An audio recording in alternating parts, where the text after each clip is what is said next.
السلام علیکم، news up to date میں آپ کو خوش آمدید کہتے ہیں۔ آج ہم بات کریں گے کہ چکوال کے ان دو بہن بھائیوں کو جن کو 2 سال سے قید کیا ہوا تھا۔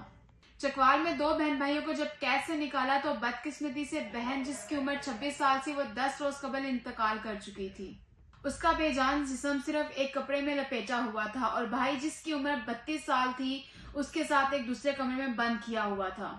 بھائی کو نہیں معلوم تھا کہ اس کی بہن کس حال میں اور نہ ہی بہن کو معلوم تھا کہ اس کا بھائی کس حال میں ہے۔ پچھلے 2 سال سے چکوال کے ایک گاؤں ڈھک میں 2 بہن بھائیوں کو ایک حویلی میں قید کیا تھا۔ بدقسمتی سے یہ دونوں بہن بھائی ایک ان کے پاس کئی ایکڑ ہزار کنال کی زمین تھی،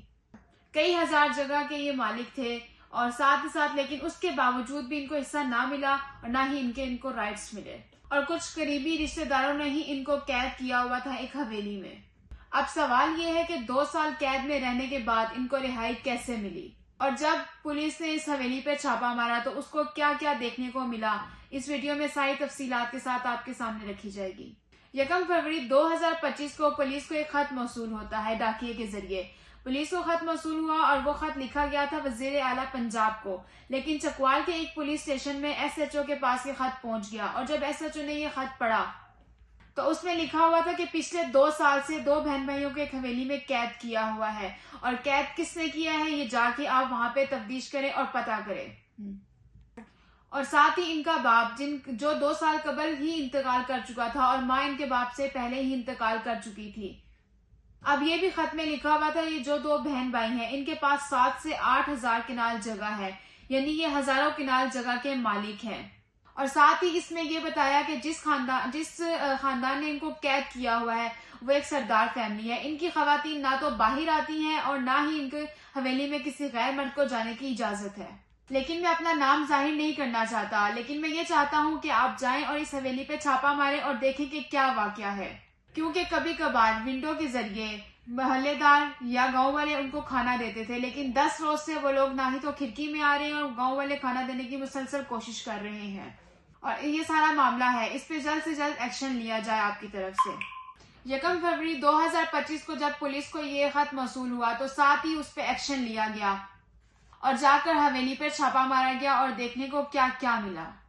اور جب پراپر ٹیم کے ساتھ ایس ایچ او نے حویلی پر چھاپا مارا تو حویلی کے ایک دروازے کو توڑنے کے ساتھ ہی ایک بے جان جسم 26 سال کی لاش زمین پر پڑی ہوئی تھی۔ بظاہر تو وہ نظر آ رہا تھا کہ وہ سوئی ہوئی ہے، لیکن وہ اپنی جان کی بازی ہار چکی تھی۔ اور ساتھ ہی اس کا بھائی جو دوسرے کمرے میں تھا اس کی عمر 32 سال سے، اگر دیکھا جائے تو اس کی عمر 32 سال سے 50 سال کی لگ رہی تھی۔ اس کا حلیہ بے انتہا بگڑا ہوا تھا اور کپڑے پھٹے ہوئے تھے، بال سر کے سفید ہو چکے تھے اور ان کے قریبی رشتہ داروں نے 2 سال سے اس حویلی میں قید کر کے رکھا ہوا تھا۔ یہ وہی رشتہ دار تھے جو ان کی جائیداد کے لیے ان کو 2 سال سے حویلی میں قید کر کے رکھا ہوا تھا۔ یہ وہی شخص تھا جو 2 سال سے اس ٹراما سے گزر رہا تھا۔ اور اب ساتھ ہی پولیس نے جب جبین کو دیکھا کہ اس کی جو ہے وہ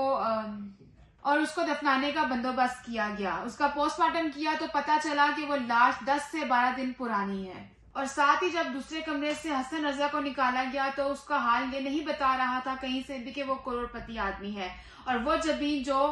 جس کی لاش زمین پہ پڑی ہوئی تھی اور وہ بھی نہیں بتا رہی تھی کہ وہ کروڑ پتی ہے۔ حال میں جب پولیس نے دوبارہ سے مزید کمرے کو سرچ کیا گیا تو وہاں پہ سوکھی روٹیاں ملی اور روٹیوں کے ٹکڑے ملے، اور ساتھ ہی یہ جیل نہیں لگ رہی تھی، جیل میں بھی آپ کو کھانا دیا جاتا تھا۔ اسی 2 سال سے ان دونوں کو قید کر کے رکھا ہوا تھا اس کمروں میں اور یہ سب کچھ اس غلامی میں برداشت کر رہے تھے۔